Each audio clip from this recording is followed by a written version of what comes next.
You're on Q&A with JMR, where you, the viewer, ask the question, and I, Jose Rincon, answers that question. So this is week one. These are questions that started on May 18th. Today is May 22nd, so we're going to jump right into it, okay? Jose Zelaya via Instagram asks, what's your take on mental toughness and how do you deal with working out with injuries? So let's touch on the mental toughness part, right? Okay. There's a certain state of mind you got to put yourself into when you're facing adversity, when you're facing challenges in life. Whether it comes to your relationships, whether it comes to your workouts, whether it comes to your approach in your professional life, in your job. Mental toughness is that point where you really take your approach, right? The psychological approach that you take towards whatever it is that you're going through or going towards, and you just kind of bear yourself down that this is going to be uncomfortable. This is going to be a challenge for me, okay, so to speak. Excuse me. So when dealing with adversity, you need to have that approach, that mindset that, hey, look, I already know it's going to be uncomfortable, and I'm still going to continue to pursue because this is a worthwhile goal and this is a worthwhile objective and something that I want to be able to achieve. Like I said, even in your relationships, it could be something, hey, I'm going to have this discussion with my wife, knowing that it may cause an argument, but it's something that needs to be said, it's something that needs to be discussed, and we're not going to sweep it under the rug, and we're just going to deal with this. Hey, it's going to be uncomfortable, but we're going to get through it out on the other side, and if you time your approach right, and then you actually plan a route, to, have that discussion out and choose not to, get overwhelmed or to overreact towards those situations, you're going to be able to get through them, okay? Both of you. Hopefully you guys are both in that same mindset where you can actually take, make something happen from it, in your professional life, in your workouts, right? Hey, look, I know this freaking workout's going to be hard. It's going to be grinding. I'm going to hurt, and it's going to make me sore. Tomorrow I'm going to wake up sore. But I know at the end of that, I'm going to reap the benefits from being able to work out, right? Dieting, I'm going to eat less, I'm going to eat better foods. It may not be as satisfying as that burger or that pizza, but at the end of that, I'm going to have a better body, I'm going to feel better, I'm going to have more energy throughout the day, I'm going to look better in clothing. So again, put yourself in that mindset, being tough, going towards the approach that things are going to be uncomfortable, and you just got to get comfortable with being uncomfortable. Any worthwhile goal is going to have some level of discomfort going towards it, okay? The easy way out is typically, the route that's going to keep you safe. It's going to keep you snuggled nice, and that snuggy blanket of hey, nothing bad is going to happen to me, and I'm just going to be happy. I'm not going to be uncomfortable or anything like that, okay? But the hard decision is going to be uncomfortable. You're going to push through it, and you're going to end up getting with worthwhile, long-lasting, attaining goals after that, all right? Working out through injuries, okay? Those of you guys that know me know that I've had a ton of injuries, from neck injuries, snowboarding, military injuries, jumping off, these high trucks and tanks and, Bradleys and all of that. I broke my ankle. I have three-quarter tear on my ACL right now. I have 6 degenerative discs, and I have 2 bulge discs. Okay, I also have a plethora of ailments. I'm a 90% disabled veteran, but I still find a way to go through and work out with these things, okay? Focus on the things that you can do, okay? Ignore the things that you can't do, all right? Don't dwell on those things, right? You already know you can't run because of X, Y, Z. So focus on the things that you can do, right? Can you still bike ride? Can you swim? Okay? Can you still go for a walk? Can you go hiking, right? Hiking is amazing, right? I can't run very, very well because of my condition with my ACL. I can do light jogs, I put a backpack on sometimes, and then I go up to the mountains that I live near here, up in Lido Creek, and I'll just go hiking. Okay, and we call it rough marching in the army, but basically take a 25 to 65 to 85 pound pack, depending on what you can take, and then you just go for a walk. Okay, up hills, down hills, and it is a very, very great strength conditioning exercise. It'll strengthen your core, it'll strengthen your back, it will strengthen your hip flexors, your calves, your legs. It is a full body workout, and it is worth doing. So basically, don't push through injury. I don't buy onto that philosophy of, oh, just push it through if it hurts, because you just might end up hurting yourself more in the long run, and you're going to prevent yourself from being able to come back tomorrow. And I'm not a fan of anything that's going to prevent me from coming back to work out for the next day. Okay, so focus on the things that you can do. Don't push too hard on those injuries that you can't do, but just kind of find a workaround. There's always another exercise, or there's always something else that you can do to condition yourself, right? Something is better than nothing. If you choose to live a sedentary lifestyle and sit on your ass, you're going to get the results from that. You're going to be lazy, you're going to get fat, you're going to feel very non-energetic and non-motivated towards life in general. I've lived that sedentary lifestyle, and it is horrible, okay?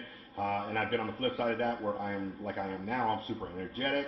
I have my coffee in the morning, and I just push through. I work out, and I just find ways to just get things accomplished, and to find a way to work out. And you're not always going to have the time in the day to find, hey, I'm going to work out between 6 a.m. and 8 a.m. every morning, or 6 and 7 a.m., or between 2 and 3 in the afternoon. For me, hey, when I get a minute, sometimes I may just drop there and do 20 burpees. Okay, I may freaking go up to my pull-up bar as I'm walking by my bedroom, and I have one of those pull-up bars that are right there, and I just crank out 12 to 15 push-ups, or 12 to 15 sit-ups, or pull-ups, or I'll drop down and do some pull-ups, or push-ups, or sit-ups, or things of that sort. Okay, so yeah, that's my take on that. All right. Second question, and this is a private question via Instagram, the question is, how do you approach motivating people that are in a funk? What's your approach when telling someone they're living a sedentary lifestyle? All right, kind of touched on this a little bit, but you know, sometimes we deal with times where we're down, or we're just kind of in that funk where we are, we're not doing very much. We're not very energetic. A lot of that comes down to, the lifestyle you're living. You're not exercising. You're not eating right. You're not finding motivation for the things that you want to do. A lot of that stuff comes from internal. You got to find out your why. You got to find out what motivates you to get up off of your couch and start doing stuff. Okay. How do you approach telling somebody that? Really, you gotta not beat around the bush. All right. I'd rather you hate me and make a change in your life than me stay quiet and not tell you anything, and then you don't change, and then you end up dying early of a heart attack, or you just continue down this dark road, end up in depression and all this other stuff that comes with living a sedentary lifestyle. So basically, my approach is how to motivate people doing that. You got to be upfront with them. You got to be sincere. You don't have to be a dick about it. You don't have to be an asshole about it. You can approach people and say, hey, look, I see where you're doing. I see where you used to be, and I see where you're at right now, and I want you to be around. Okay. Part of the things that really motivated me was me telling myself that I wanted to be around to walk my daughter down the aisle later on in life. I wanted to be there to see my son graduate from college. I wanted to be there for my wife, and I wanted to, see all of these things that I have put so much effort into, and I want to be around. And if I continue down this bad lifestyle, I'm not going to be around that long. You know, how many large people do you see, in their 60s and 70s? Not very many, because most of them are dead. They lived crappy lives and they didn't care about it and they didn't think about things and they died early. Okay, and I'm not talking about the things that, you know, the cancers and stuff. Those things happen. Yes, I understand that. But if you can do something to, you know, make yourself a little bit more healthy, to make yourself last a little bit longer, and not only last longer, but feel good during those longer years. We all want extra years in our life, but we don't typically get good extra years or crappy ones that are down towards the end, you know, that are prolonged by medicine and things, you know. So if you can live a good, healthy lifestyle between now and then, that time that your maker finally calls you, do you want to be comfortable or do you want to be uncomfortable, right? So do the hard thing now so that you don't have to experience that harsh lifestyle later, and you know, when you're meeting your maker. Okay. So yeah, basically, be straight up with them. Okay. This is a private message via Facebook Messenger. How do you think the Cardinals are going to fare this year in the NFC West? All right, those of you guys know I am a huge Arizona Cardinals fan. We've had a few bad years. Matter of fact, we've had a lot of bad years since Kurt Warner left. But drafted Kyler Murray last year. We got Isaiah Simmons this year. We still got Pat P. We still got Larry Fitzgerald. We've got DeAndre Hopkins this year. So, you know, we are building a team. You know, Chandler Jones is still there. Defense is looking good. Offense is doing good. The Cardinals are making good moves. I can't predict the season. I always go into every season thinking, oh, this is our year that we're going to be hyped from, you know, the Carson Palmer years and Kurt Warner. I said since Kurt Warner left, but I forgot Carson Palmer. You know, Super Bowl run and all that, or the NFC Championship run where we lost to the Panthers. But since that time, we have kind of taken a step back. But I'm super excited moving into the season. We have a lot of good moves. What I'm not excited about is all the coronavirus stuff that's going on. Of course, that may hinder, you know, the season. It may, you know, tone it back and may cancel season. Who knows? We have no idea what the future is in store with all of this pandemic stuff going on. But if we are going to have this season, I am very, very hopeful for the Cardinals this season. Very, very hopeful for the NFC West. And the NFC West, I mean, from the Rams to the Niners to the Seahawks, we all have very, very strong teams. It's going to be a very, very tough year. It's going to be a very tough division. So we'll see how it plays out. I think as we get closer to training camp and move into the preseason, maybe I'll have a better idea on what they're going to do. So I will get back to that question at a later time. Okay?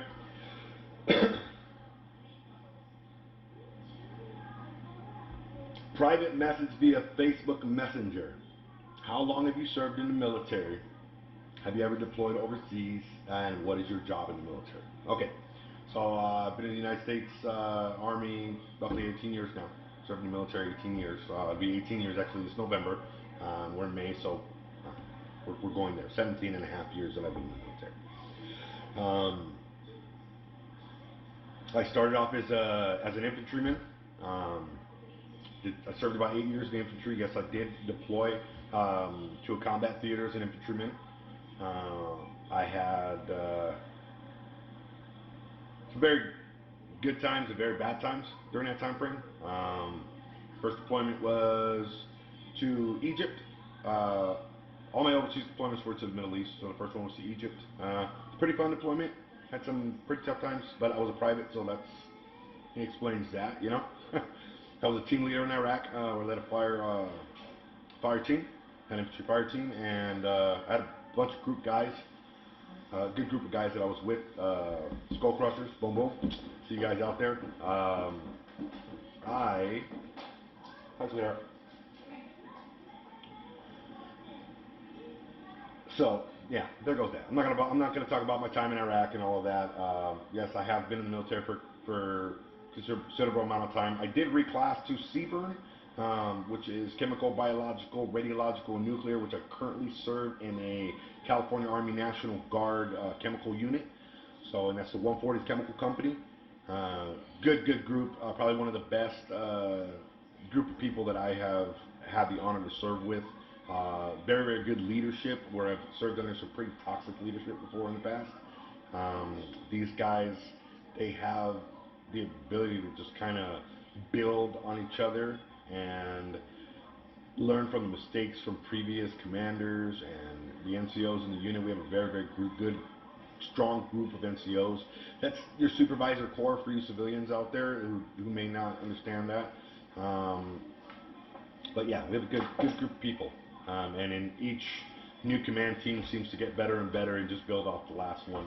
Uh, yeah, I also have two deployments, two stints on the U.S. border, working counter drug and human trafficking operations. I won't really go into all of that stuff, but I did serve on Operation Jumpstart, and then I also served on Joint Task Force Sierra, where I was an operations NCO, basically operations manager for the civilian types out there, for a few years.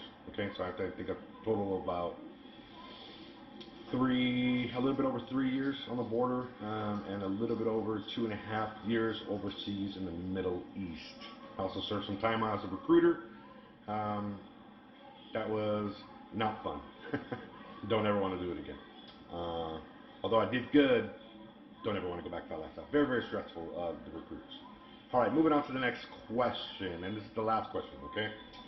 Dan via Instagram asks, what can you say to and how do you talk to someone that's going through depression? All right, this one's a tough one. Um, First and foremost, you realize unless you have that psychology background, unless you're a psychologist, unless you're a psychotherapist, don't try to fix someone. Okay, when someone's going through depression, I've experienced in that realm. You know, going through PTSD, anxiety. Those of you guys that know me have know that I've suffered with my bouts with PTSD and anxiety. Not so much depression, but I have been there. You know, we all get sad from time to time. So um, be there for them. Be a friend. Mm, be supportive. Learn to listen. Try not to talk so much over them and really kind of hear out what someone is trying to tell you, because you know often people just want to be heard and they feel like they're not being heard. A lot of people, they get stuck in that bad place and they can't get out of it themselves. That's what depression is, the inability to get yourself out of that bad mode. So the best thing you could do is be supportive. Hopefully that person finds it in themselves to get up and go get the help that they need. I lost a lot of friends to suicide, and it's not a pretty place. And you always feel like there's something that you could have done or that was your fault or whatnot. But the reality of it is that you never know what somebody's really going through, um, unless they want you to know. Unless you're paying attention. There are things that you can do to get them back into a good place in their head. I would say pointing out the things, finding out what they love to do about life and the things that the people that they love, and just remind them that, you know, that those people are still out there and that that they rely on them. You know,